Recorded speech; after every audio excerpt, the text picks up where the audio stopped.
Kaya nga ba talagang makaahon ng isang tao sa trauma? Siguro, pwede, depende. Depende sa lalim ng trauma mo. Nagkadalasan ng isang tao dahil takot mahusga ng mga taong nasa paligid niya. Minsan mas pinipili na lang magpanggap o pagtakloban ang kanyang trauma. Pwede niyang sabihin na siya ay move on na, masaya na siya sa buhay niya.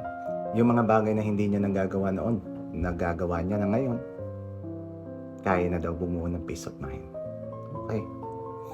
Malalaman mo lang naman talaga yan pag nakatagpo ka na ng bagong tao sa buhay mo.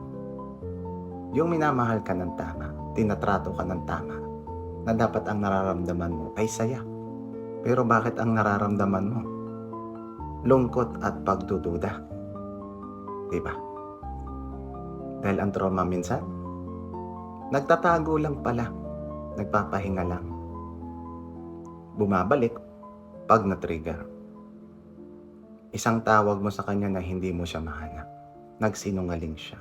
O nagkaroon kayo ng pag-aaway na kasintulad ng noong dating nangyari sa'yo. Lahat ng trauma magbabalik sa'yo. Ganyan kahirap. Alam mo yung napilay ang isang tao. Okay, pinatherapy mo, gumaling. Pero yung pilay, it will never be the same. Ganyan din ang utak ng tao.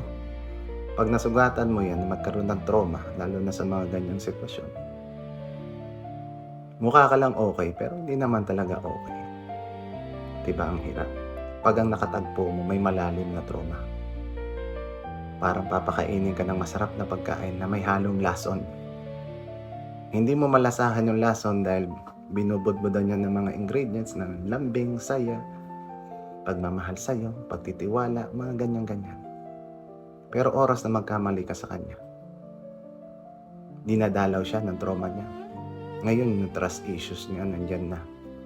Diba? Ang hirap. Isipin niyo kung kayong dalawa may trauma. True love yan.